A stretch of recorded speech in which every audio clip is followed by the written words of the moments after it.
Elpidio Quirino left office as one of the most unpopular presidents in Philippine history, accused of corruption, mocked for supposed extravagance, and defeated by a landslide.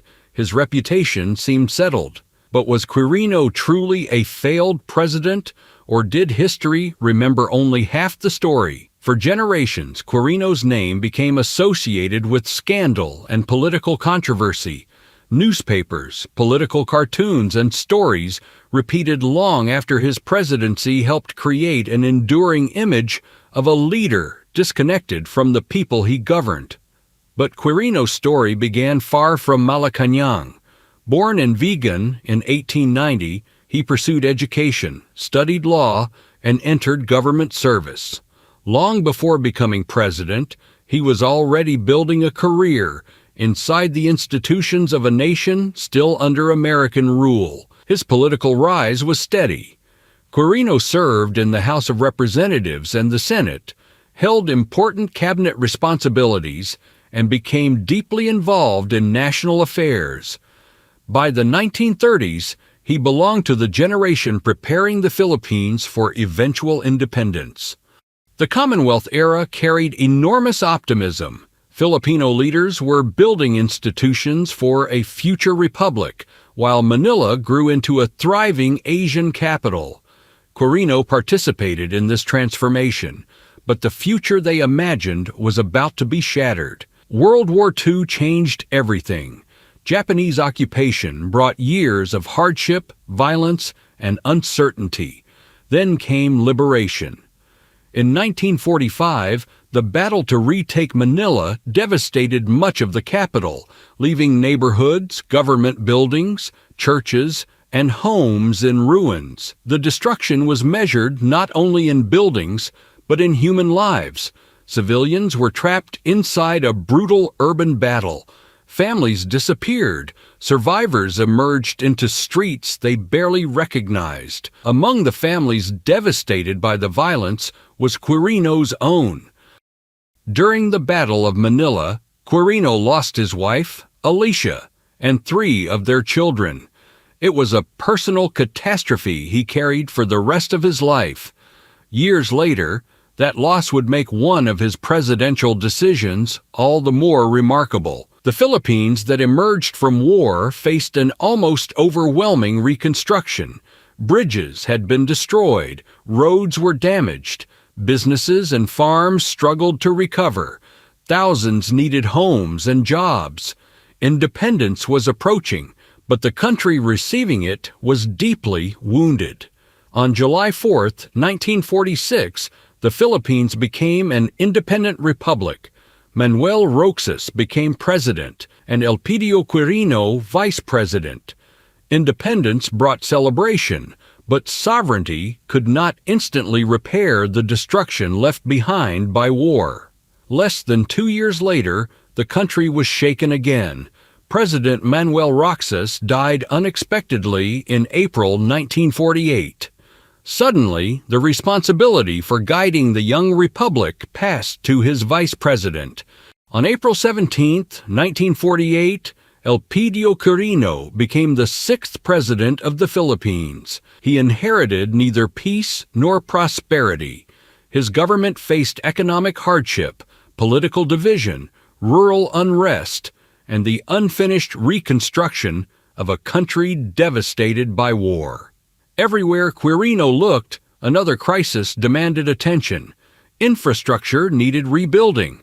Jobs were desperately needed. Prices troubled ordinary families. Agriculture required support, while armed rebellion threatened stability. The president was being asked to rebuild the nation while governing it. But ordinary Filipinos did not experience recovery through government reports. They experienced it at the market. Could wages buy enough rice? Could parents feed their children? Could workers find stable employment? When those answers were uncertain, frustration inevitably reached Malacañang. Behind that frustration, reconstruction continued. Roads were repaired and transportation networks restored. These projects were more than symbols. They allowed goods to reach markets, workers to travel, and communities separated by wartime destruction to reconnect. Across the country, bridges and other public works became visible signs of recovery. Construction crews replaced wreckage with functioning infrastructure.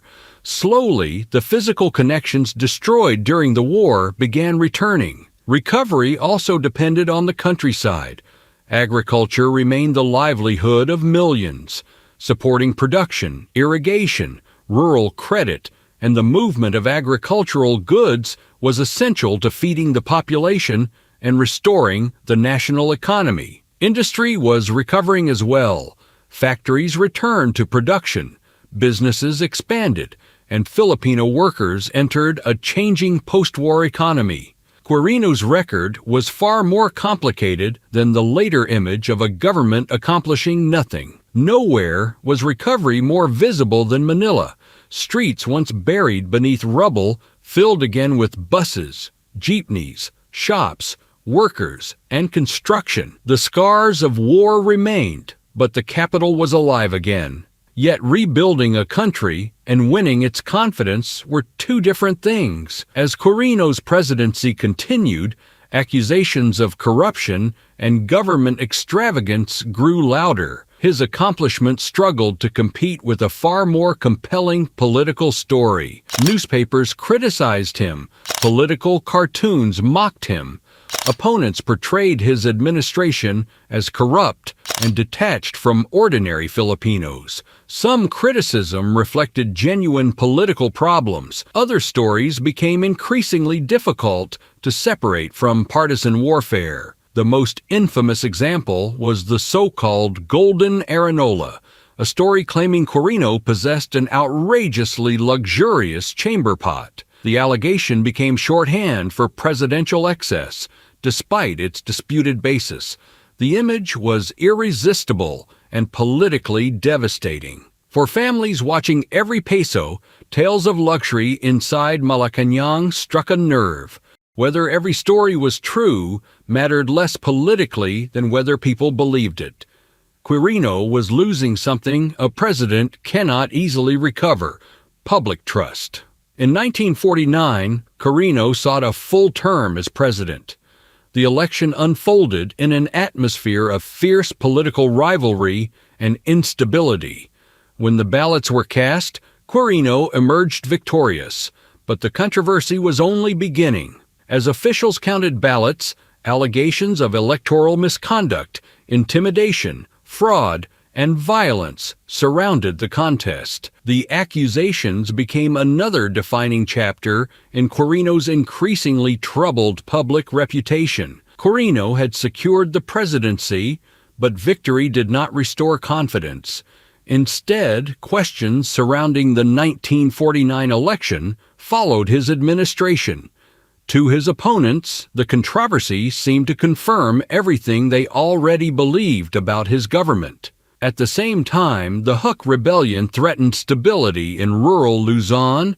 Its roots stretched through wartime resistance, poverty, land disputes, and rural inequality. Quirino's government faced the difficult task of restoring order without ignoring the grievances feeding the conflict. From this crisis emerged Ramon Magsaysay. As Secretary of National Defense, Magsaysay developed a reputation for energy, accessibility, and decisive action.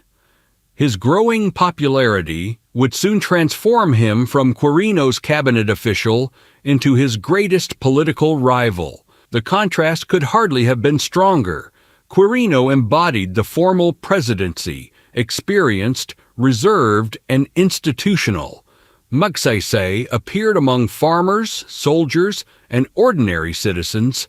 In an age of growing public frustration, accessibility became a political weapon. But beneath the campaign rhetoric lies a record often overlooked: reconstruction, economic development, agricultural initiatives, financial institutions, and public works continued during Quirino's presidency. His administration had serious problems, but inactivity was not one of them. Quirino also led the Philippines during a dramatic transformation of Asia. Colonial empires were retreating, New nations were emerging, and the Cold War was reshaping international politics. The Philippines had to determine what role its young republic would play. His administration pursued stronger international relationships and regional cooperation. For a nation that had only recently achieved independence, diplomacy was part of something larger, proving that the Philippines could speak and act internationally in its own name. Then, in 1953, Quirino confronted a decision with deeply personal consequences. Japanese war criminals remained imprisoned in the Philippines. The president chose to grant clemency and permit their return to Japan. Consider what that signature meant. Quirino was not forgiving an abstract enemy. His own wife and 3 children had been killed during the war. Yet he believed the Philippines and Japan could not build their future through permanent hatred. Clemency did not erase Japanese wartime atrocities, nor the suffering of Filipino victims, but Quirino's decision revealed extraordinary personal restraint. The grieving father chose what the president believed was necessary for reconciliation between 2 nations. But reconciliation abroad could not repair Quirino's political standing at home.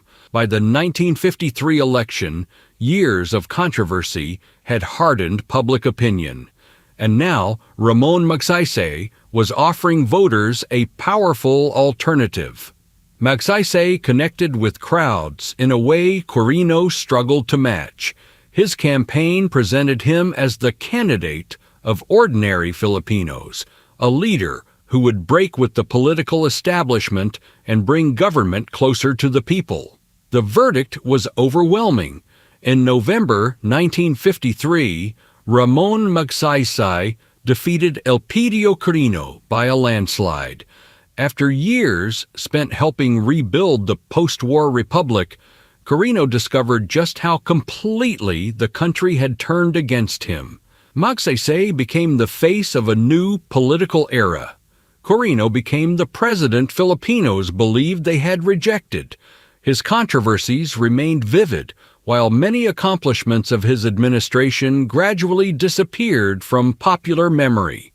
Quirino accepted the result and peacefully transferred power. There was no attempt to overturn his defeat. The man portrayed by critics as consumed by power simply walked away from the presidency.